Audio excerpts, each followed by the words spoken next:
On September 30th, 1997, a large white ocean liner called the Canberra came up through the body of water known as the Solent off Southampton, England, and docked at berth number 106 at the city's western docks. At 12:15 that afternoon, the captain, Rory Smith, signaled finished with engines on the bridge telegraph. The ship's engines went silent for the last time.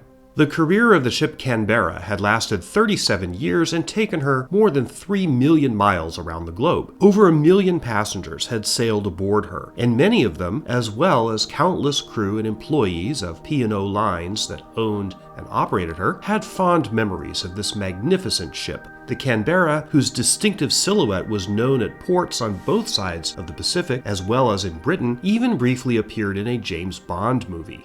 The timing of the Canberra's last days is interesting. The day her engines shut off for the last time was exactly 3 months after the ceremonies to mark the official handover of the former British colony of Hong Kong to the People's Republic of China on the night of June 30th, 1997.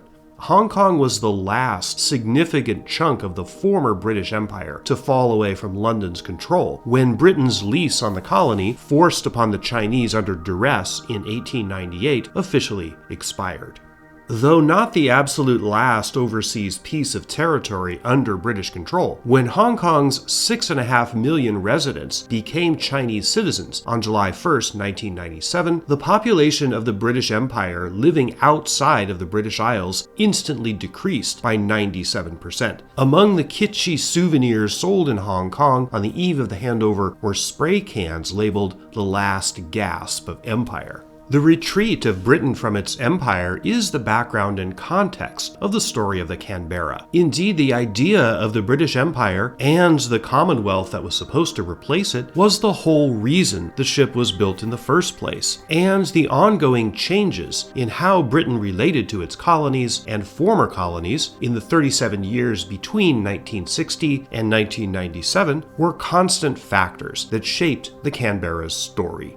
Canberra was a beautiful, technically significant, well-loved ocean liner, but she was also in many ways a liner built too late in history. That's the story we're going to tackle here.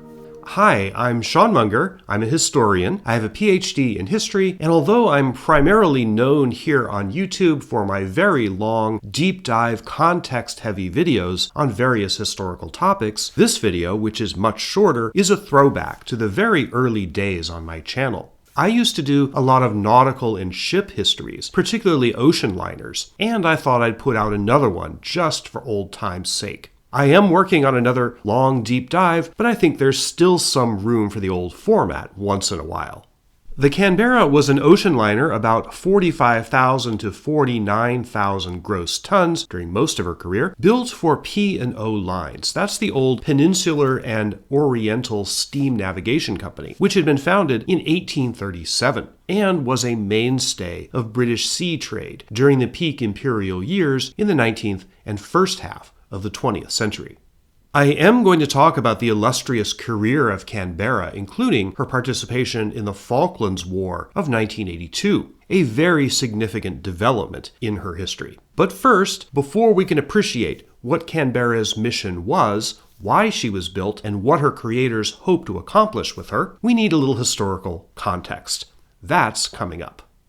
In the 19th century, after Britain lost the American colonies to the Revolution, hey, I did a video on that, she set about building a world-spanning empire that was connected to the home islands by an elaborate network of sea routes, both civilian and military. The P&O line was one of the most important of the civilian routes. The peninsula in the company's name referred to the Iberian Peninsula, Spain and Portugal, with whom Britain was involved both commercially and militarily in the 1830s, the time the line was founded.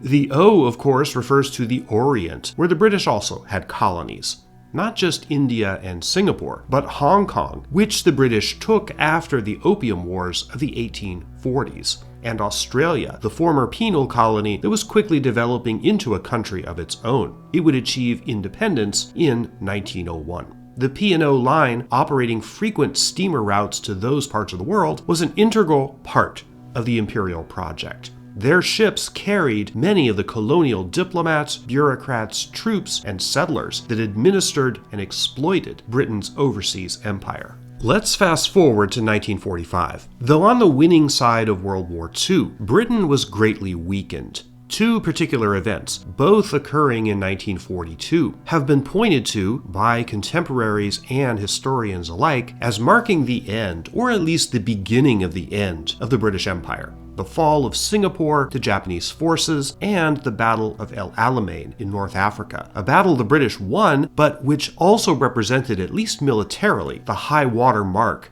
of British power around the globe. After the war in 1947, the British gave up their colony of India, splitting it into two countries, India and Pakistan, the bloody and disastrous partition process. Many, though by no means all, of Britain's other colonial possessions were on track for their own independence. In some cases, like Kenya, the British resisted these pressures strenuously by force of arms. But despite the retreat of the British from many parts of the globe, the directors of the P&O Lines saw a huge business opportunity. Thousands of families in Britain were looking to immigrate to Australia and New Zealand in the years after the war. In 1945, Australia's government started a program to encourage British migration to Australia. 2 years later, the program was expanded to other European countries, such as the Netherlands.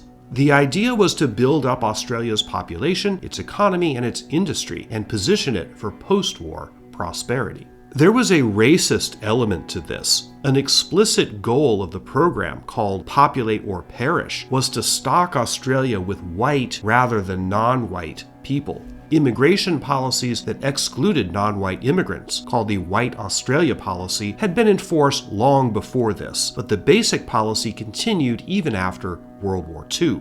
There was a political element to this as well as a racist one, that being the encouragement of particularly anti-communist white people so as to check the perceived threat of the Soviet and Chinese bloc in Australasia. Whatever the goals were, the P&O Line was uniquely positioned to take commercial advantage of the waves of migration from Europe to Australia in the decades immediately following World War II. During these years, P&O built 15 ships expressly intended for the long-haul sea routes from Britain to Australia, with occasional side trips to other parts of Asia, the Far East, and the west coast of North America. They'd already been doing this before the war, with a group of 5 liners, all starting with Strath, such as Strathmore, Strathnaver, etc., but they would need replacing eventually.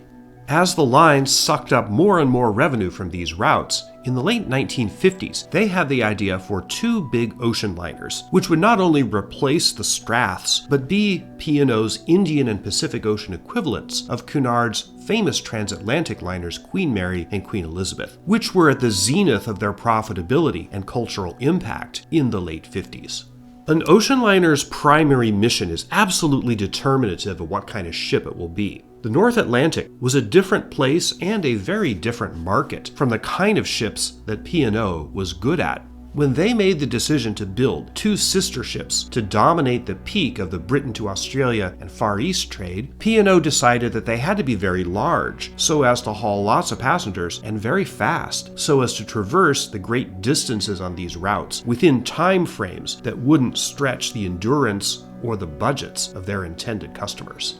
This mission dominated the design of the 2 ships, intended to be not sisters but running mates. The first would be Oriana, the second was destined to be Canberra. In the ocean liner business, running mates were necessary in order to run the kind of regular clockwork offering of voyages that passengers could depend on. You also have to understand that cruising, meaning offering shipboard vacations to leisure passengers, was not a huge market in the 1950s. Yes, some of the classic ocean liners did cruise, especially in the off-season, and at least in the pre- and immediate post-war years, mostly to and around the Mediterranean.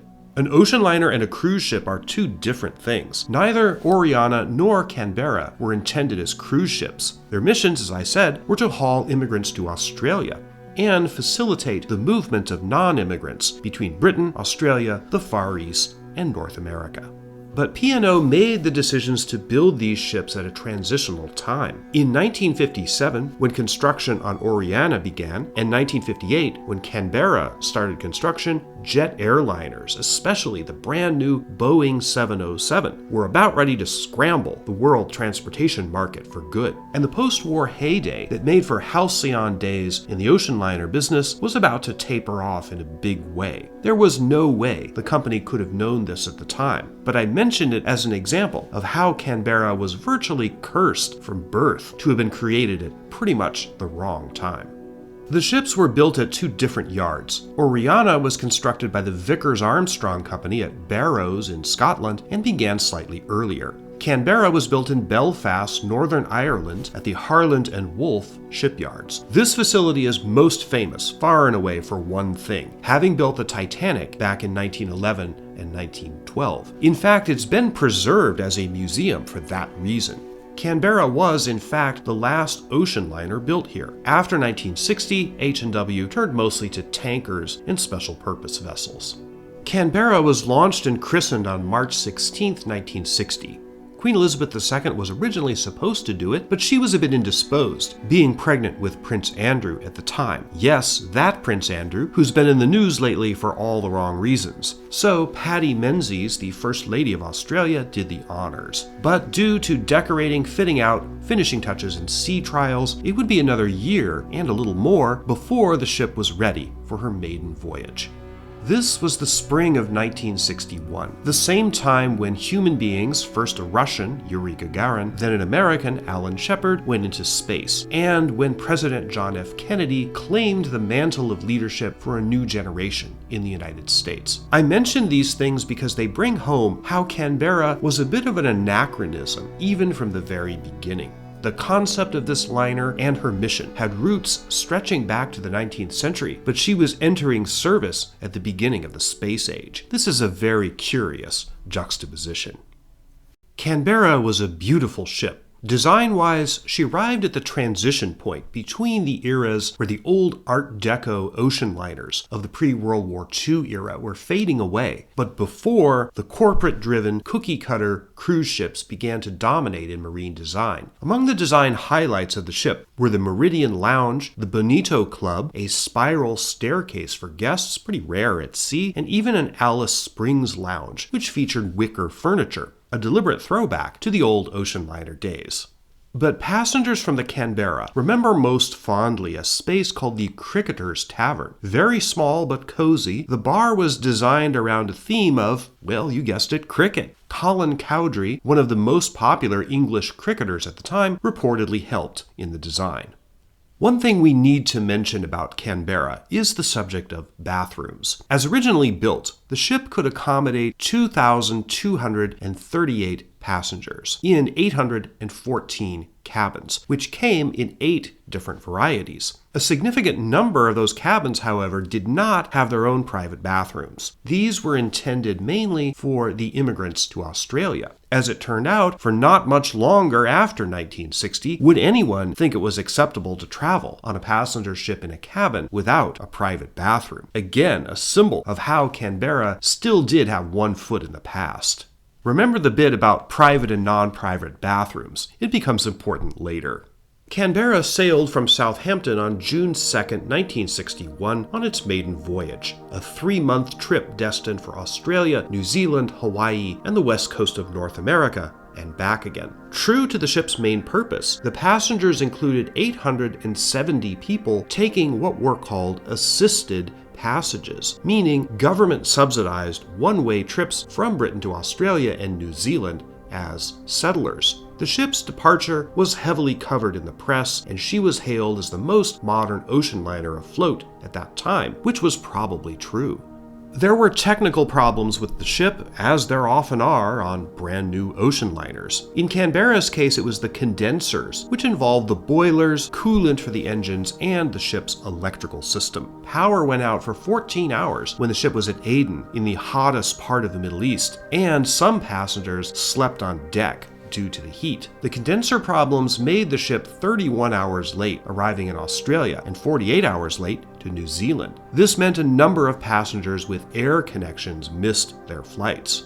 After the maiden trip, the condensers were finally fixed, or so it seemed, and Canberra began to enjoy success and popularity in a seasonal rotation of voyages. An interesting feature of Canberra was that she could leverage the difference in seasons between the northern and southern hemispheres. Voyages from Britain to Australia and New Zealand in the northern hemisphere summer, June, July, and August, would bring British passengers to Australia for holiday. Earlier in the year, in northern hemisphere springtime, Australians would often travel to Japan and other Far East destinations.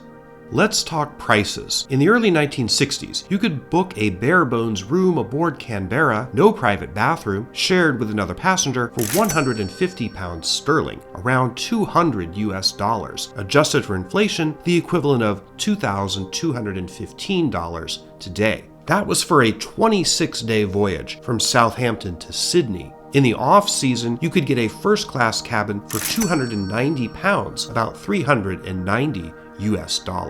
By contrast, in 1961, airfare from London to Sydney ran about £248, so Canberra's fares were quite competitive. And if you were settling in Australia, one of those assisted passages, you got a real bargain. You would pay only £10 a head for a luxury month-long sea voyage to Australia, with the Australian government picking up the rest of the tab. These subsidized immigration voyages were a significant part of P&O's passenger trade well into the 1960s. Most new ocean liners have an extensive refit within a year or so of their debut. This is often to correct problems that only become apparent when the ship actually goes into service. This was true of Canberra, which kept having problems with those condensers. They were replaced in an extensive refit in 1962. Nevertheless, even after this, Canberra suffered the biggest mishap of her career in January 1963 on a voyage from Britain to Australia. While in the Mediterranean, a fire broke out in the engine room, caused by some mishegas involving an electric arc from one of the generators that an engineer tripped improperly. Power went out throughout the ship. The crew put out the fire and eventually restored power, but the ship limped into Malta the next morning, January 5th, 1963, and the passengers had to get off there. Many were rerouted to their eventual destination by plane. Still, the early 1960s were truly Canberra's heyday. The mishap at Malta shows how, at that time, there could still be some considerable synergy between sea travel and air travel, rather than the two of them being in rigid competition. Unfortunately, though, that era didn't last long. The 1960s proved to be the golden age of air travel, a subject I just covered in my recent video on the history of TWA. And by the end of that decade, the number of people traveling by air had surged tremendously, leaving ocean liners in dire economic straits. The world's two largest liners, Cunard's Queen Mary and Queen Elizabeth, were retired in 1967 and 1968, respectively. Canberra was still happily sailing to and from Australia and the Far East, but it was inevitable that the economics and cultural shifts of this new era would catch up with her eventually. She was less than 10 years old, still very young for an ocean liner, but things would have to change. If you're a fan of the James Bond film series, which I am, you've seen Canberra. In the 1971 Bond film Diamonds Are Forever, toward the end, James Bond, played by Sean Connery, and Tiffany Case, played by Jill St. John, board an ocean liner for some inexplicable reason that makes little sense in the plot. But the ship you see them depart on, aboard which we see two of Blofeld's henchmen, is the Canberra. All the stuff actually aboard the ship was a studio set, but the shots of the ship departing are genuine, filmed, near as I can tell, in the summer of 1971. This was about the period where P&O Lines was trying to make up its mind about what to do with the ship. Due to competition from air travel, most shipping lines were pivoting toward cruising rather than ocean voyages, with transportation as the main objective. As I alluded to before, these are two vastly different missions. A cruise ship is a vessel designed primarily to provide a vacation experience for passengers. Many cruise ships literally sail in circles, departing from and returning to the same port. An ocean liner is a vessel designed for transporting passengers from point A to point B, preferably, but not always, with a high level of onboard service. Different missions. To put it another way, think of it in terms of space hardware. An Apollo spacecraft is designed to take astronauts to land on the moon. The space shuttle was designed to ferry satellites and supplies to and from orbit. You could technically use Apollo hardware for orbital missions, and NASA did that, such as the Skylab and Apollo-Soyuz missions. But Apollo stuff was built for a totally different objective. This is somewhat analogous to the difference between ocean liners and cruise ships. In 1973, P&O Lines briefly had plans to send the Canberra on a cruise circuit out of New York, catering to American cruise customers. But this was kind of a flop. Then in June 1973, P&O announced they would withdraw Canberra from service. There was a flurry of activity within the company, and within a few weeks, the P&O board reversed their decision. Canberra would be put on the circuit to cruise around Europe, such as British and continental ports, the Mediterranean, and Scandinavia.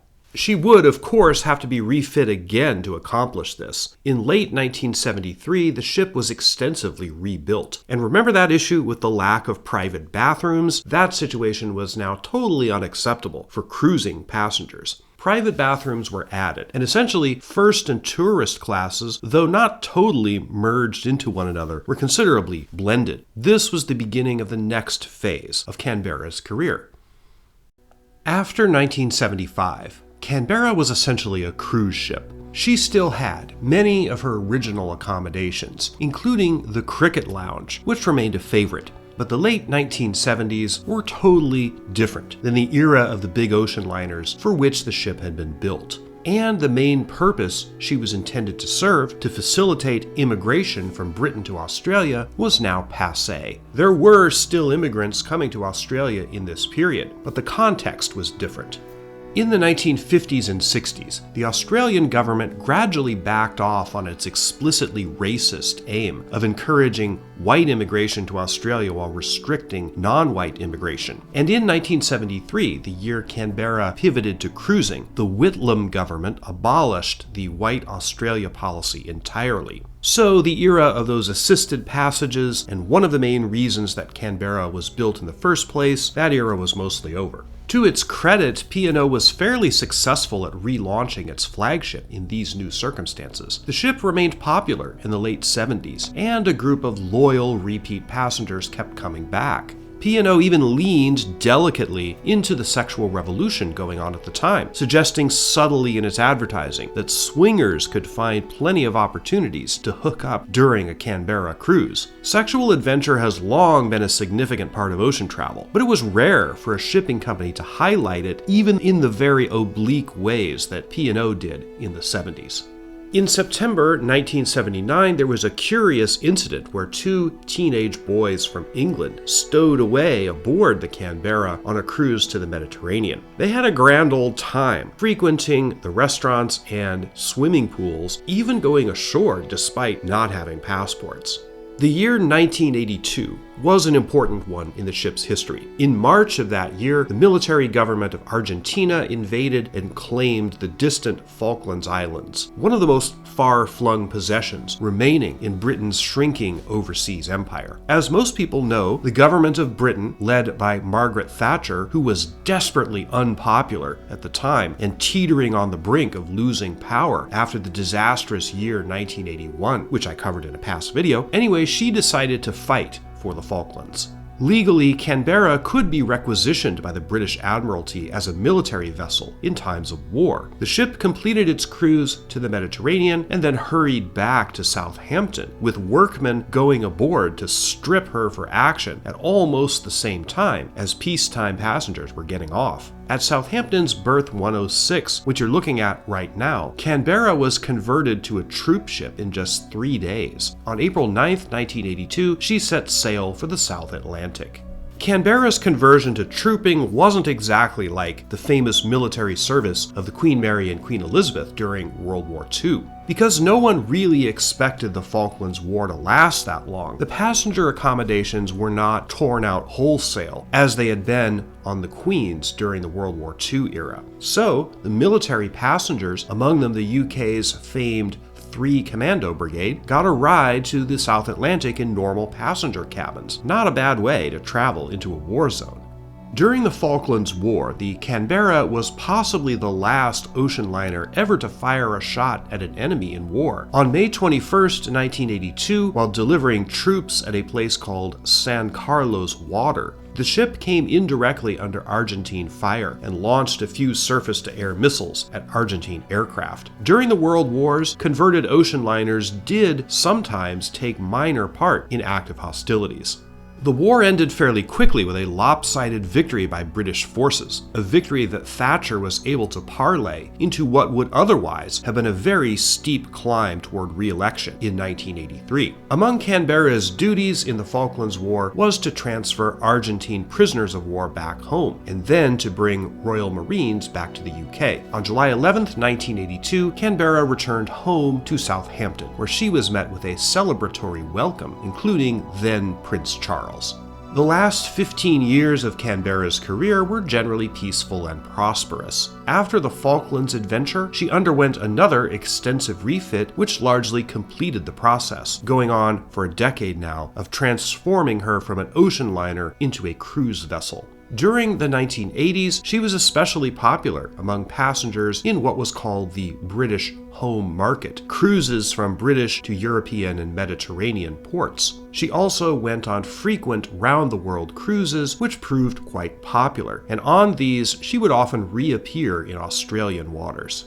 Although this was not what the ship had originally been intended for, these were good years too. Canberra had an unusual number of loyal repeat passengers, a handful of which sometimes lived for months on board. The cities of Southampton, Belfast, and Sydney all sort of claimed Canberra as their ship. In the 1990s, as purpose-built cruise ships overwhelmingly dominated the sea lanes, Canberra, along with Cunard's Queen Elizabeth II, was among the few hardy survivors of the old ocean liner era. Even her sister ship, Oriana, was gone, having been retired in 1986. Although these were still good years for the ship, time was inevitably catching up with her. One of her replacements had already been constructed, a ship called the Sitmar Fair Majesty, built in 1988. A second, more modern ship, also named Oriana after the first one, debuted in 1995. That was truly the end of the line for Canberra.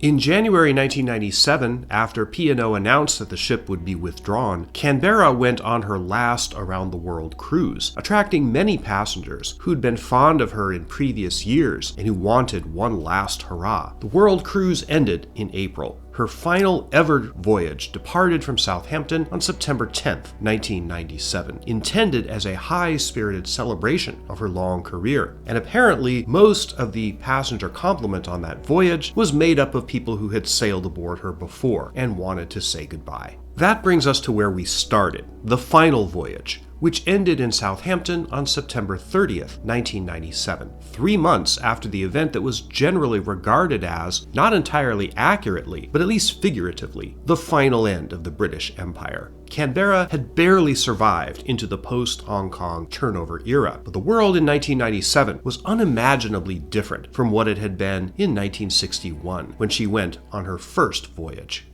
This is where Canberra's story ended. This lonely, grungy beach is called Gadani Beach, and it's near Karachi, Pakistan. This is the world's third largest shipbreaking area. In the fall of 1997, Canberra was sold to shipbreakers who towed her here and sawed her into scrap metal piece by piece, the fate that has ultimately awaited the majority of the world's great ocean liners.